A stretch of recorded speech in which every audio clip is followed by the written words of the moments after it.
Good morning, grade 10. Good morning. How are you today? Today we are going to start a new concept, a new topic, which is trigonometry. And trigonometry is very new to you because now you are in fifth phase.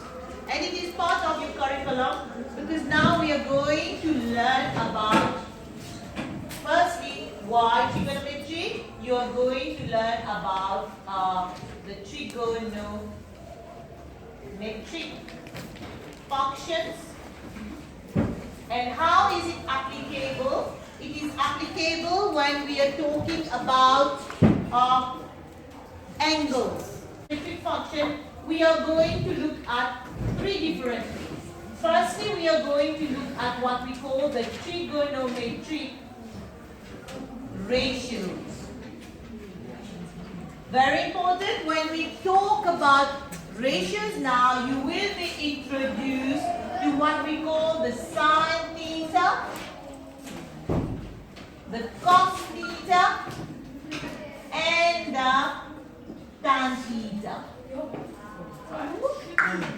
Okay, these are new to you, I told you.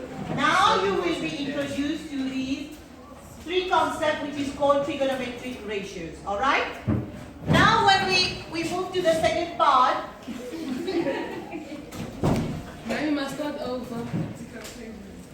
No, when we are going to do the second part, we are going to look at what we call the Pythagoras theorem. Did you do Pythagoras theorem in grade 9? And Pythagoras theorem is applicable where? Right angle. Exactly, a right angle triangle. Yes. And you know what is specific about a right angle triangle? It is the only triangle that has got a perpendicular bisector where they meet at 90 degrees. And through this, you will see that you will be dealing with the sides of a right angle triangle. And you know the longest side in a right angle triangle is what? How do we call it? A hypotenuse. Alright, did you remember now? It's coming back.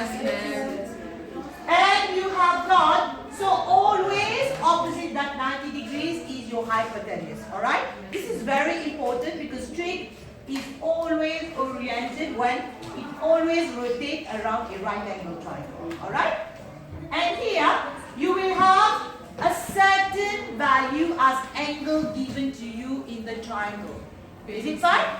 So let's say I've got this value and I call it theta. Theta is a Greek letter that we use to denote an angle value. Is it fine? Suppose I say that this is 30 degrees. Can you go back a little bit when it comes to your properties of triangles? What is the sum of a triangle, please? How many degrees is the sum of a triangle? 180. It's 180, isn't it? But specifically for a right angle triangle, you have the 90 degrees. You can use what we call the complementary angle formula. What is complementary angle? You can take the 90 degrees, you just minus the given angle, you will have the missing one. If I say this is x, so how much will be x? Exactly, it will be just 60. And we are going to play with these angles for trig function. Is it fine? Yes, ma'am. Can you see your theta here? Yes.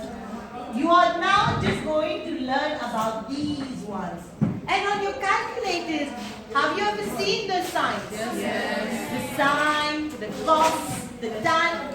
Now you're going to see how you're going to use these functions, these ratios, we call it ratios, to find an angle value or a sine.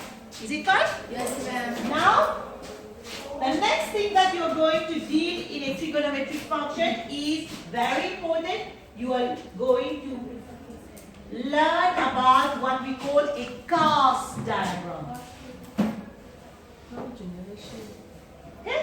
What is a cast diagram? It might sound it's new to you. When we talk about the cast diagrams, we are talking about, what is this please? How do we call this? Cartesian plane, isn't it? Do you remember? Yes, ma'am. And this is what your horizontal line represents what please? X-axis, alright? Always your horizontal line is the x-axis. And your vertical line is what? Y-axis. Exactly, so your y-axis. But here on a Cartesian plane now, we have a center here, isn't it? Yes, ma'am. And the center now we are going to measure it in angle. Alright? How much is this one? 90. 90 degrees. Can you see the two lines? The straight line joining each other?